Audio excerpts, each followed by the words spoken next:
Hey, what's up guys? Today we're going to talk about Virtual 11. Now, Maiden were really at a bad spot, you know.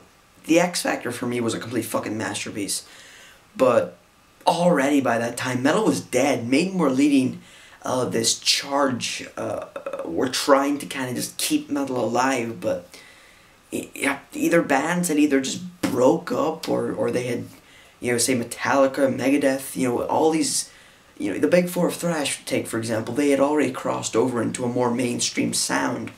Maiden were really the only band around that time that, number one, were not fucking nu metal, two, weren't grunge, three, hadn't changed their, they weren't a metal band who had changed their sound, and four, they hadn't broke up. Maiden were really the last of their kind at this point. The late 90s was where metal bands went to die, basically.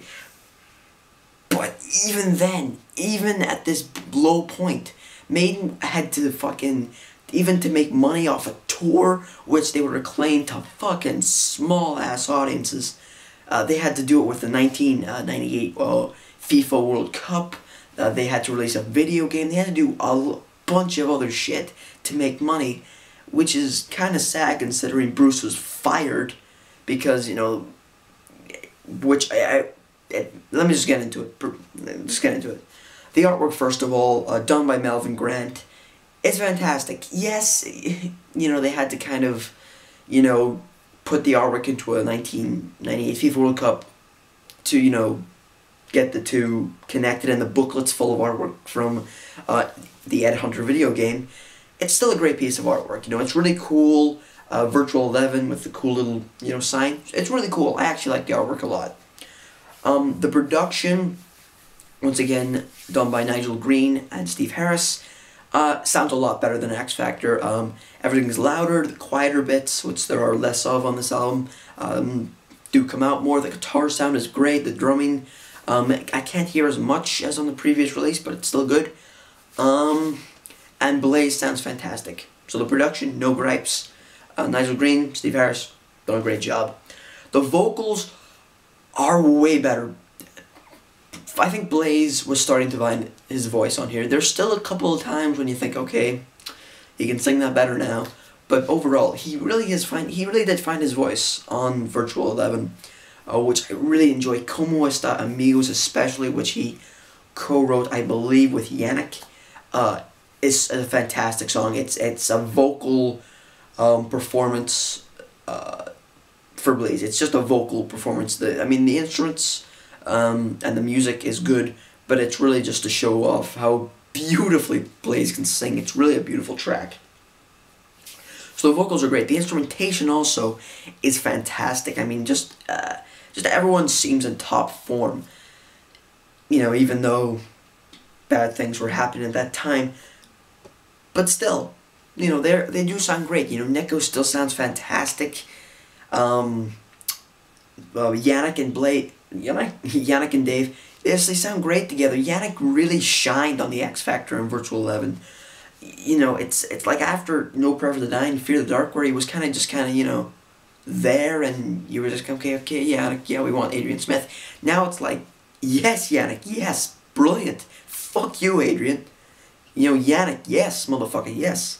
And he was contributing some great songs. Yannick is really good on this album and the X Factor, really fantastic. And him and Dave, of course, you know, work well together with their solos. Steve Harris on the bass. I can't really hear the bass that much, to be honest, but when I do hear it, it does sound fantastic. So, and of course, Steve Harris did write a lot of the music on this album, so that's good.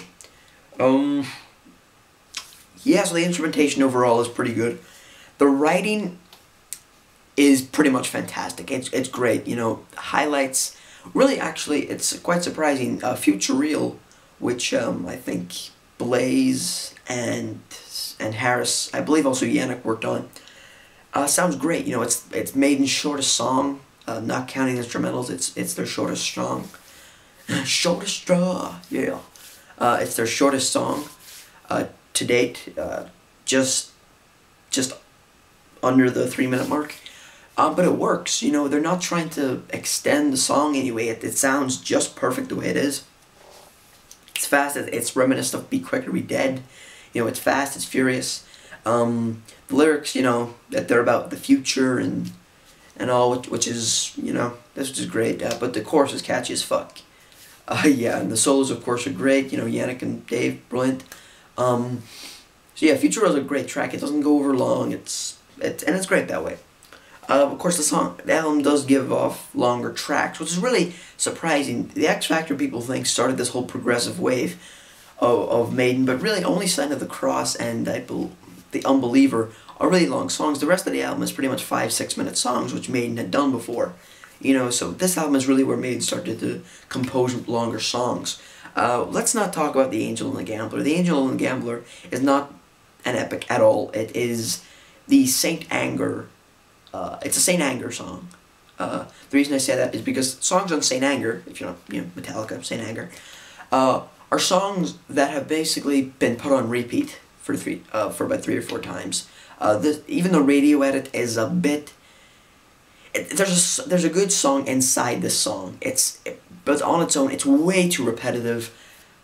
So yeah, it's not that. If it was shorter, you know, I usually listen to about 3 minutes, 3-4 minutes, and then I'm like, okay, fuck that shit, it's boring. But the solos are really great on it, and it does have a really catchy chorus. It's just, and Blaze sounds great, but it just is too fucking repetitive. But despite that, you know, the Lightning Strikes Twice, The Klansman, especially The Klansman, When Two Worlds Collide, The Educated Fool, so, like, pretty much every song on this album besides The Angel and the Gambler is a fucking masterpiece. All these songs are brilliant, besides The Angel and the Gambler. You know, The Klansman has this, gives off this really weird vibe of it's based on Braveheart, but the lyrics, you know, based on the clan of people, but just the guitar work really gives off this feeling of, you know, big wide open space, you know, and going into battle with, you know, the civilized world, and it's weird. It's really weird the way you feel when you listen to The Klansman, but it's awesome. Lightning Strikes Twice has this really cool guitar intro that sounds like it could be played on the violin, which it should have really, because it sounds awesome. An Educated Fool, of course, brings back that lore, kind of a whisper that Blaze done on the X Factor, which just works beautifully. The chorus is also catchy. All the solos Yannick and Dave do in the album are brilliant. The writing's fantastic. This album, if really The Angel and the Gambler could just be cut down to a more reasonable length, this album, which wouldn't be any shorter, to be honest, it would, you know, it's only 8 songs, but the album itself, you know, if they cut down The Angel and the Gambler, it wouldn't be that bad. So overall, this album is pretty much a fucking masterpiece. All the songs on here are brilliant, except for The Angel and the Gambler. The Angel and the Gambler brings down that just a bit. So overall, I'm going to give this album a 9 out of 10. It was a low point for the band, but they were still writing really strong music, and it's a shame that that even though they were writing good music, and I'm sure a lot of fans did think they were writing good music, Blaze still got fired because the band weren't selling that many records, which no metal band was at that time. It really is quite sad that Blaze probably wasn't given a better shot, because I'm pretty sure if the songs on Brave New World are any expectation, that Blaze could have gone on to do great things with Maiden. So that's my review, guys. Hope you enjoyed it. Comment, like, subscribe. As always, follow me on Facebook and Twitter, and I will see you guys later.